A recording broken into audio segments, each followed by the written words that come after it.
Ready? And away we go!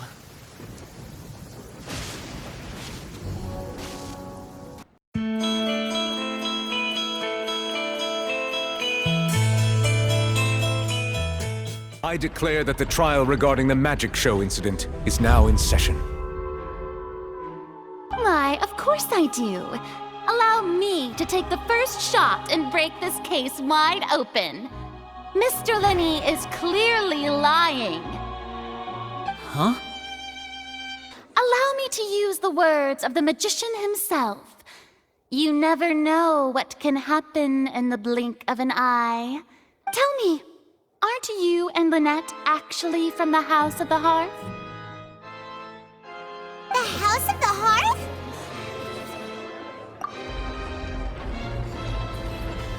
Your request is reasonable, and we shall adjourn. This trial will reconvene in 1 hour.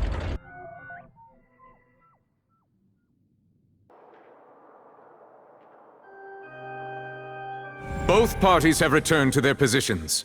Let us continue the trial. When last we left off, Mr. Linney acknowledged the new evidence presented by Lady Farina as fact. Therefore, Lady Farina may continue stating her reconstruction of the events. That took long enough. Now then, if everyone would lend me their attention. At this stage, let's revisit that scene from Linney's perspective. As the countdown began, he entered the tunnel. When the flatbed trolley passed, he opened the box and got into an altercation with Halsey, which caused the loud thud. He did not realize that this sound could be heard by everyone in the opera house, which is why he claimed earlier that he could not hear the sound. Finally, he used the vase to knock her out, before making her change clothes to prevent others from recognizing her. At this time, Cowell arrived in the tunnel, having heard that strange noise, and caught Linny red-handed.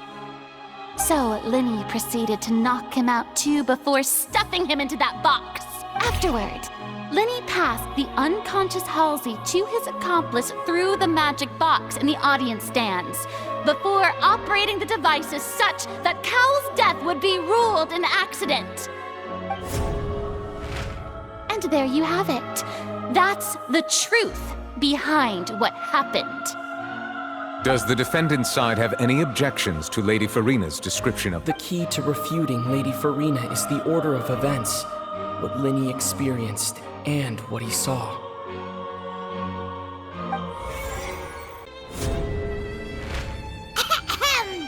Attention! Ace Detective Paimon has something to say! When the countdown started, Linny did indeed go into the tunnel. But he immediately used a vent to access the Opera House basement, which is where the underground core of the Oratrice is stored. Once he reached that area, he heard a voice in what should have been an empty room. Since he felt something was amiss, he returned immediately. The crime scene had already developed by the time he reached the tunnel again, and in order to complete the magic trick, he did not remain there for any length of time. Finally, he reached the surface, and that was when the accident happened from his point of view. Therefore, he's innocent!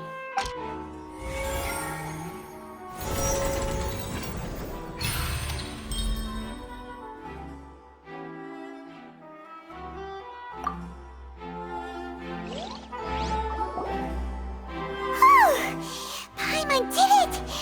Paimon actually managed to say all that! Oh, wasn't it awesome? In other words, you believe that he knew nothing of the incident? That's right!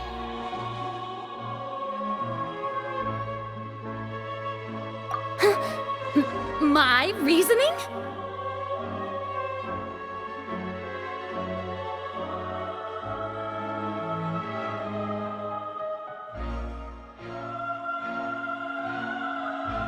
If that's the case, then if Cowell hadn't entered the tunnel, who was the entire setup meant that what you say is true. Linny only needed to kidnap the young girl to cause a new disappearance case. What would the point of killing someone on stage be? Oh, they have a point. That's right, you tell him! And that's why they're partners of mine. They've managed to turn things around. Oh, well, your denial is very strident, I'll give you that. But what proof do you have to back your claims? Of course I do.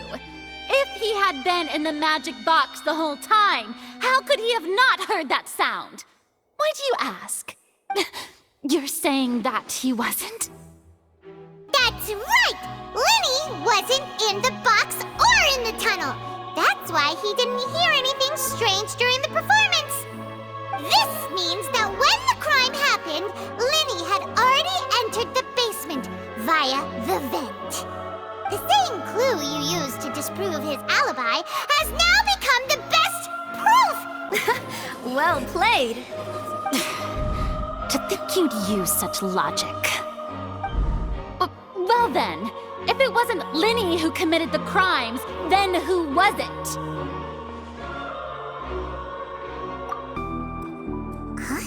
Huh? That can't be... the killer... Oh, is that... What I must do next is recreate the truth. What Cowell did, and how he went from would-be perpetrator to victim.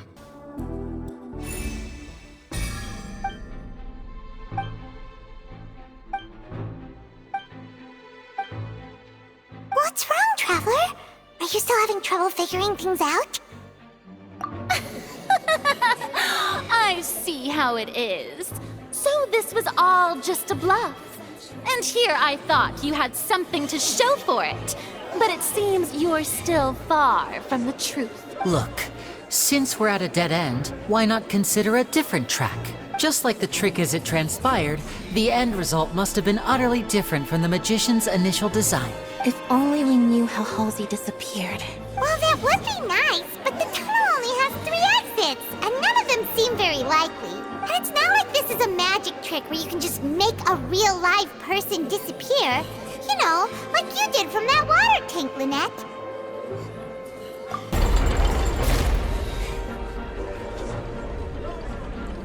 If the defense is unable to make further effective arguments, we will move on to the next stage of the trial.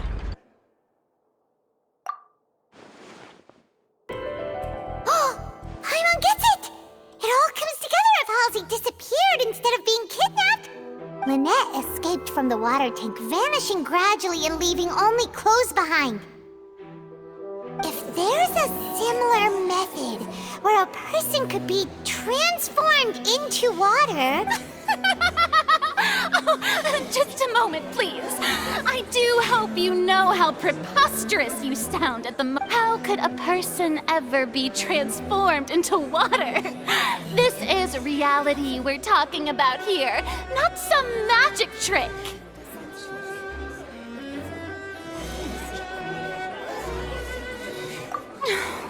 Must we really? I should think that of anyone. Your friend Linny already knows this truth very well. Magic tricks are ultimately just illusions and misdirection. But Halsey's disappearance is very real. We're talking about 2 completely different things. Even so, I trust the Traveler's judgment. The truth must be out there somewhere. Perhaps a new line of reasoning may open if we try to gather all the focal points that don't make sense. Since Cal was the deceased, we haven't placed much attention on him. But given that we aren't making much progress with the case, it wouldn't hurt to have a look at his belongings, would it? People really do come up with all sorts of harebrained schemes when at the end of their rope. The way I see it, your suggestion that we broaden the scope of our investigation is nothing but a tactic for stalling the trial.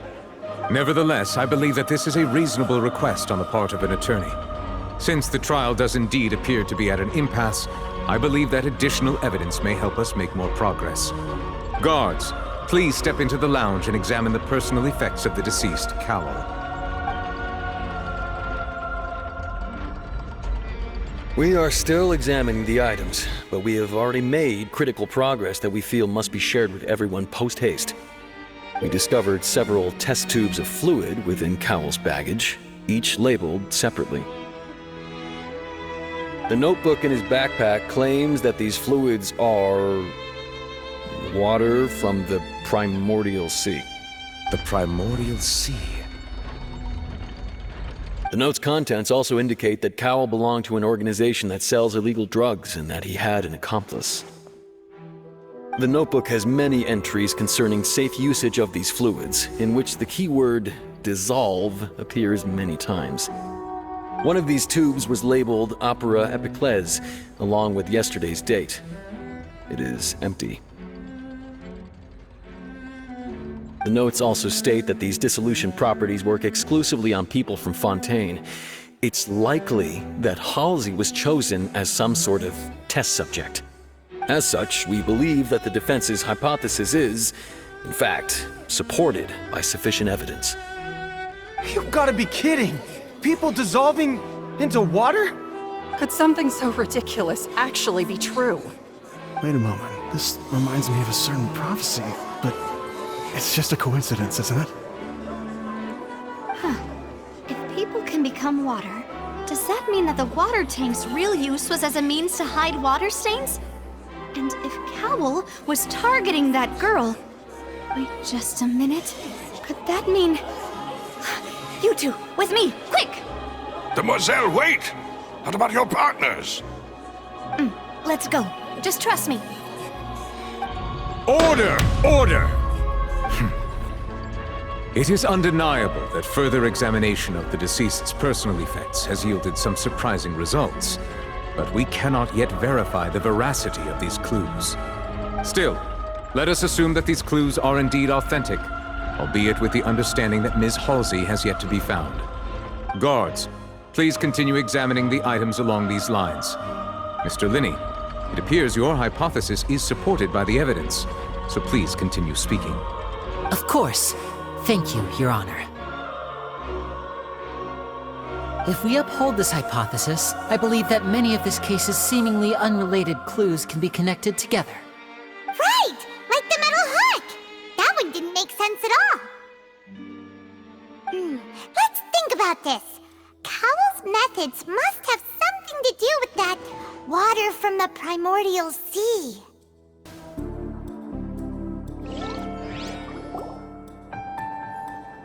Ahem! It's Ace Detective Paimon's time to shine again! In the original plan, Cowell would tamper with the water tank rope and the number selector securing his target. When the magic box containing Halsey was lowered, the metal hook would retract gradually and pierce the balloon at the top of the box. When the balloon attached to the box popped, the water from the primordial seed inside it would pour down and dissolve Halsey. Afterward, Cowell would enter the tunnel and break the flower vase to conceal the water inside the tunnel, with the remaining evidence being covered up by the water tank on stage. But he encountered something unexpected in the tunnel, and wound up being fatally hit by the same water tank he meant to use to cover his tracks. Huh. That does make sense.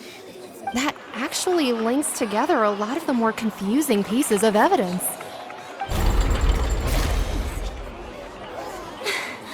Oh dear, what do I do? Even I think they sound convincing now. Have I falsely accused an innocent person? What a humiliation. Now, it seems like the only point of contention remaining is the exact circumstances that led to Cal's death. His notes mentioned he had an accomplice who could be related to the situation. On that note, the guards have just contacted me indicating that they uncovered new evidence. I shall now invite him on stage to share it with us. Thank you, Your Honor. We were just inspecting the luggage of the other people involved in this case. And we found an identical sample of the water from the primordial sea among Linny's personal effects. What? That can't be.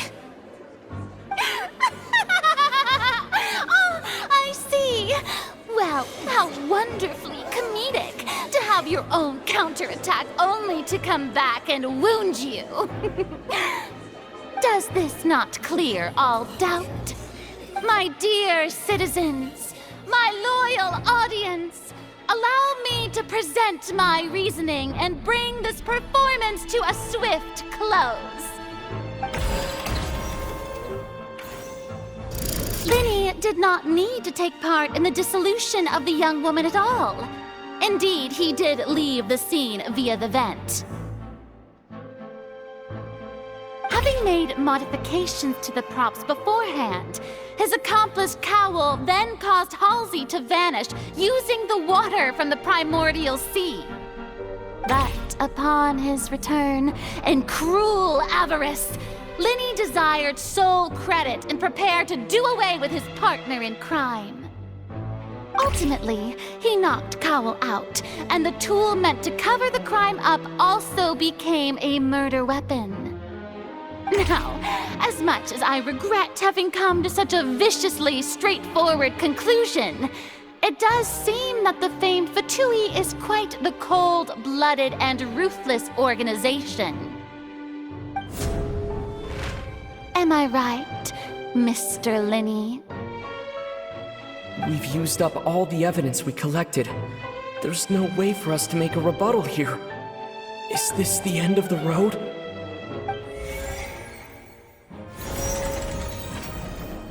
Oh no! Paimon can't think of anything either. It doesn't look like there's any way around this. Seems using the water as new evidence was too good a move. Why did this have to happen now? I think we've all seen enough now, and we have ample witnesses to my flawless reasoning.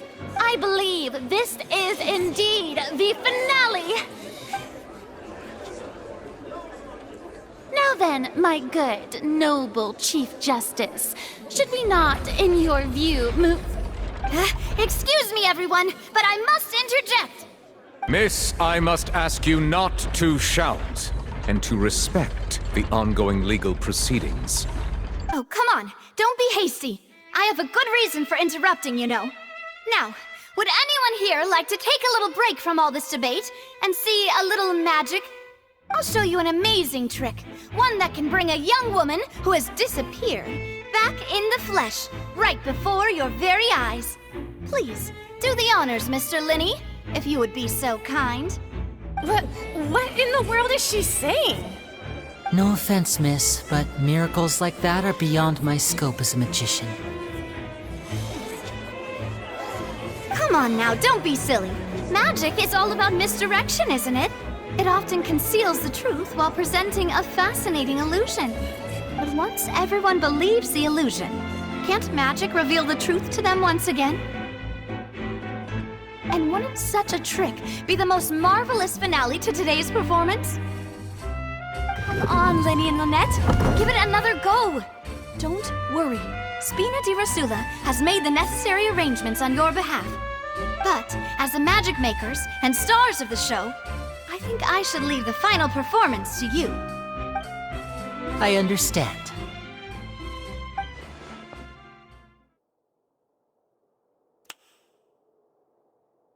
And voila!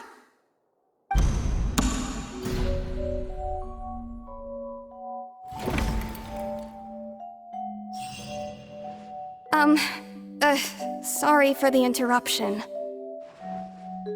Wait, isn't that Halsey? So the whole thing about people dissolving wasn't true after all? To be clear, I'm only here because this person told me that if I testified, the merit of doing so would lessen my sentence. I was hiding outside this room listening to the proceedings because I was afraid that I would be the one put on trial. I was just feeling happy that no one had noticed me, and then before I knew it, she caught me. That'll teach you to underestimate us three. Where should I begin? I'm sorry. I'm the one who killed Cowl. I admit it. What? Why? Firstly, my name isn't Halsey. It's Lillian. and I'm originally from Mondstadt. I heard that Linny's show was gonna be a real thriller, but I missed the chance to buy a ticket, so I stole one. That's how I make a living. I steal stuff here and there, and I'd never been caught before. But I was noticed at the harbor a few days ago, and I barely got away. Linny was the one who caught me in the act. Hey, no wonder you look familiar. So you were the thief! Liddy even mentioned that you were pretty skilled. Well, and I thought that would have been the end of it, but then the number selector chose me. He even mentioned the Fortress of Meripede. That's a prison, isn't it? So you can imagine how shocked I was. I thought he was onto me for sure. So I played along with the show while looking for an opening to flee, but then I got water poured on me for no reason, and then someone jumped into the tunnel to nab me. I wasn't going to take that lying down, so I knocked him out and stuffed him into the box. There was nowhere to run from there, though, so I had to change my clothes and hide in a box containing performance costumes. I slipped out after the first guard arrived at the scene and continued hiding inside the opera house. Can a person even hide in there?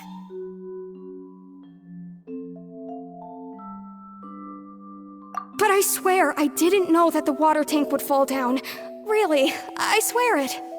Had I known that, I wouldn't have put him in the magic box. I may be a thief, but I'm no killer. Well, that makes everything pretty clear now, doesn't it? This time, we need to tell the entire story from Lily-Ann's perspective.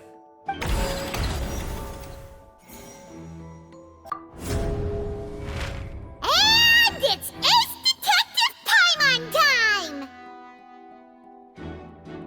Having been selected out of the blue, Lily-Ann panicked. Her panic only intensified after she entered the tunnel and had water poured on her head. So she kicked the door open, producing the thud we all heard. Hearing the commotion, Cowl leapt into the tunnel, only to discover that Lily-Ann had not dissolved. He did not know that Lily-Ann was not from Fontaine, but was a thief who made her way in by stealing a ticket. Mistakenly believing that the water from the primordial sea needed time to take effect, he tried to force Lily-Ann back into the box. The two broke the flower vase during the struggle, but Lily-Ann came out on top, knocking Cowl out and putting him in the box. With no way of escaping, she changed her clothes and hid in the costume trunk until the performance ended.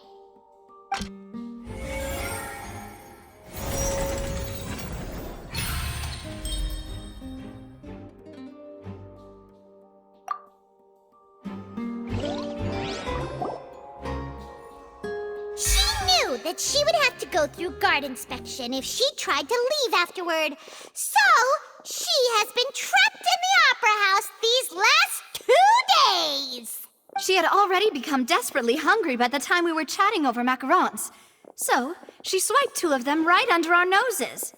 Talk about a sneaky thief. At this point, all the events that happened in the tunnel have now come to light. Ah, so that's the whole story. Bravo! Bravo! Now then, Lady Farina, do you wish to speak against the defense's statements? Please answer the question, Lady Farina. Also, if I may add, the trial has not yet ended. As such, I request that the prosecution not leave the room before the proceedings have concluded. What, are you reading my mind now?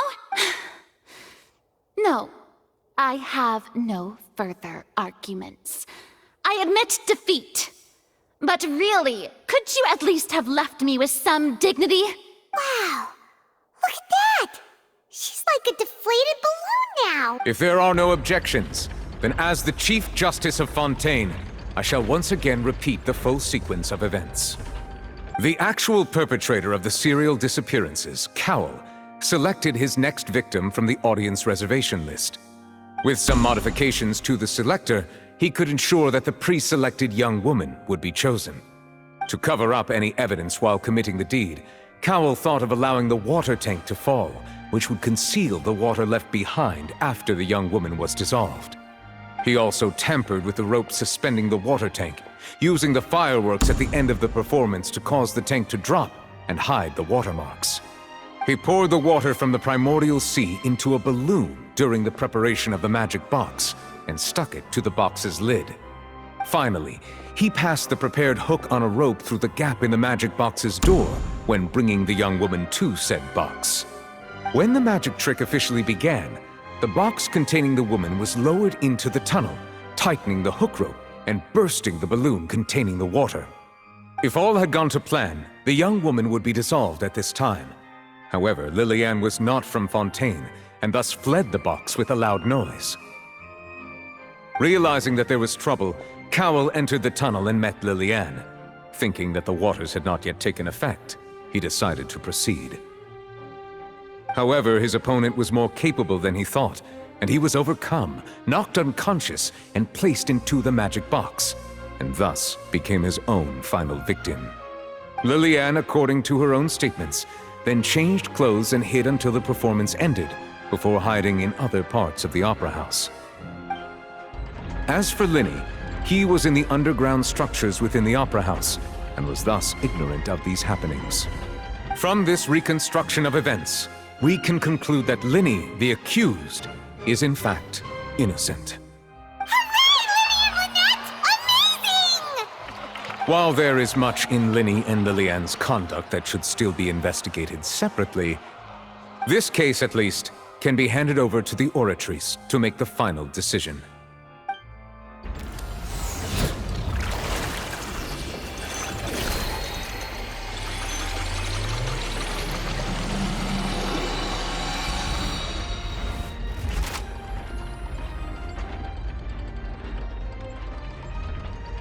As such, Linny and Lynette are officially declared not guilty.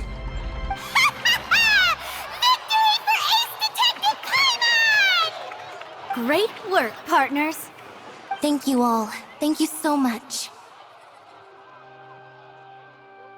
Next, I think we deserve an explanation, Guard Vaughn. How did you find the water from the primordial sea in Linny's baggage? Right! Your discovery caused me to make a serious mistake, you know. Or was that not a discovery, but false evidence that you dared to bring before this court? I suspect that the accomplice mentioned in Cowell's notes was not Linny, but you, yes? I'm sure you know what you must do to lessen your sentence. Speak quickly! Unless you want to earn yourself a one-way ticket to Coupon Town. I was just following orders. We were supposed to place blame for the serial disappearances onto Linny, and thus cause suspicion to fall on the Fatui. The higher-ups said this was the best opportunity to do so. And now that your plan has fallen through, and the secrets of the water have been revealed, you have become a liability to said higher-ups, yes? Therefore, you would be wise to tell everything you know, and seek the protection of the guards.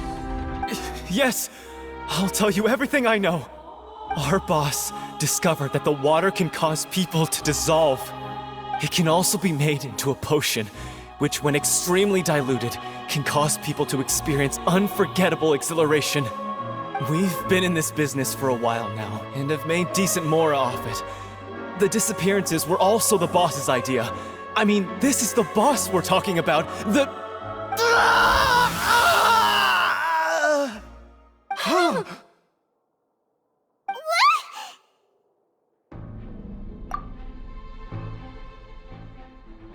And now he can no longer talk. Such ruthlessness. I shouldn't have expected any less of them. An outrageous act. All present, please submit to inspection immediately.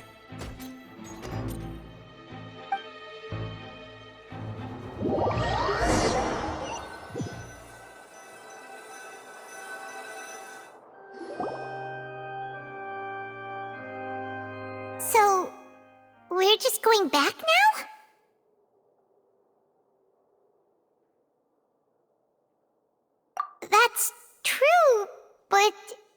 Traveler, Paimon! Please wait. Lenny... I know you may not want to speak to me right now. Maybe you don't even want to look at me. But still, let me thank you again for defending me to the end, even after you learned that I'm a member of the Fatui.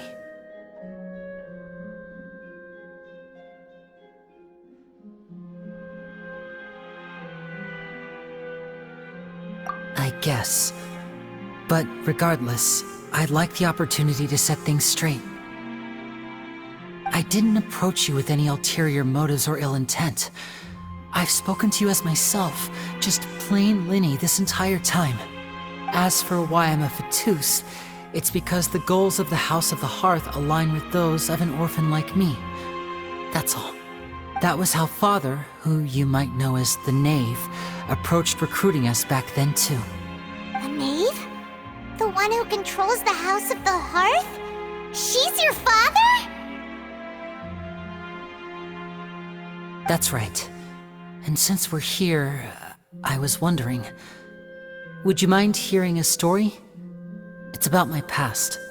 Back when our parents first died, Lynette and I were left wandering the streets. To survive, I took to surreptitiously observing an older street performer who did magic. It took me several days to figure out how he pulled off his amazing tricks. I took my sister through several streets until we found a crowded corner, and we began to perform magic tricks there. To my surprise, we proved to be pretty popular, and we could at least stop worrying about where our next meal would come from for a time. But I didn't want my sister to remain a street rat together with me forever. Before long, an aristocrat came to me and claimed that he wished to take us in after watching my performances. So you went from orphans to nobility just like that? That was how we felt at first too. As if fate was on our side and we could say goodbye to those painful days. But I gradually discovered that while we were called foster children, he was really after my talent for magic tricks.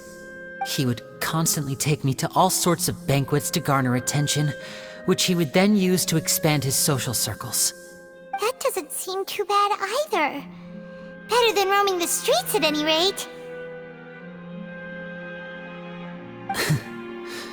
It took a while for me to realize just how dark his heart really was. After one particular performance at a banquet, I discovered that Lynette was not on the same return vehicle as me. I waited a long time after we returned home, but she did not come back. I went to that noble's bedroom and asked him about her whereabouts. The answer he gave me was, she caught the eye of the most eminent person at the banquet, so I sent her over as a gift. I mean, you'll be able to perform your magic regardless of who your assistant is, yes? Oh no. So he was gonna... But wouldn't Fontaine's laws deal with such people? As far as outsiders are concerned, this is a relationship akin to adoption or foster care, and they have their ways of escaping the eye of the law.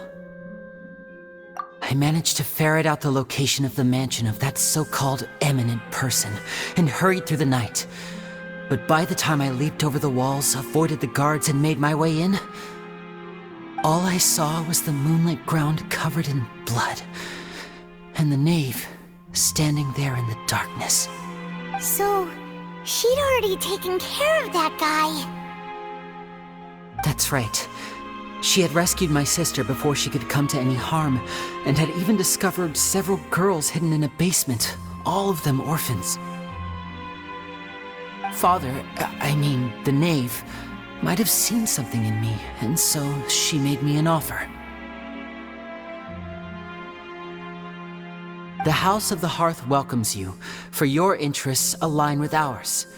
Here, none will ever betray you. Indeed, betrayal shall never be permitted here. I was hesitant to trust her. I had just been betrayed by nobles. But she was also quick to destroy the noble who had taken us in at first, giving us back our freedom. Oh, so that's how the two of you joined the House of the Hearth. She has her own plans. She has gained permission from the Sarita to first use the Gnosis' power when she obtains it.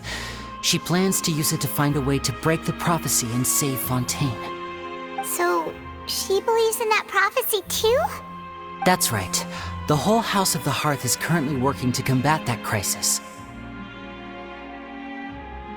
Today's case has also proven that people from Fontaine can indeed dissolve into some sort of water, thus further supporting the prophecy. All of us house members here, Lady Arlecchino herself included, are from Fontaine. We won't give up on defending our homeland.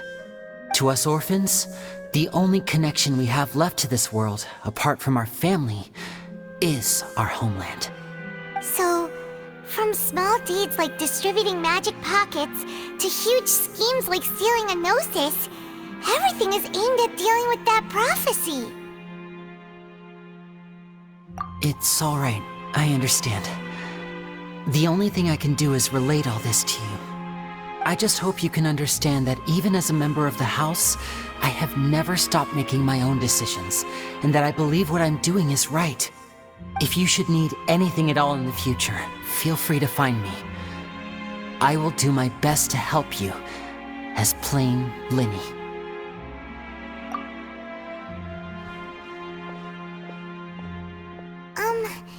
Bye, Linny!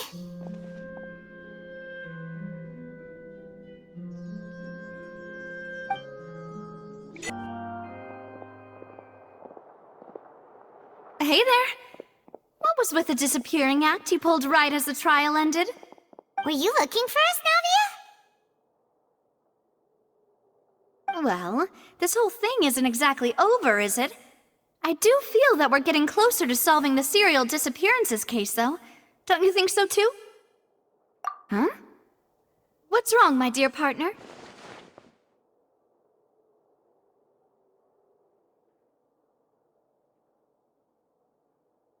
Besides, are you sure we're the ones who can crack a case that's been cold for decades now? And given that there's new evidence from the trial, there should be a trail of breadcrumbs for the Hydro Archon's people to follow now, right? Ah. I see. Well, I won't lie. I'm a little shocked to hear that from you. But I suppose you are just travelers who have only arrived in Fontaine after all. Sorry. I might have been too presumptuous. Don't say that, Navia. Ah, and we were having so much fun investigating with you, too. It was like having new waters flowing into a stagnant mire, causing new hope to spring forth, and the reflection in the murk to become clearer. Well, sorry about that. I'm a bit prone to nostalgia. Don't mind me. Wait, shall we have a farewell meal? You know, to commemorate our time as partners? Huh? Do we really need to get that formal? Well, guess you really did treat us as partners, huh? Well, I'd just like to have a proper ending to every important memory. That way there are no regrets later. Anyway, it would just be a meal, so it shouldn't take up too much of your time. You don't have to twist Paimon's arm. If Boss Navi is treating, count Paimon in! Oh, wonderful! In that case, why don't we return to the Court of Fontaine and head to the Hotel de Boer? I believe we'll make it just in time for dinner. All right then.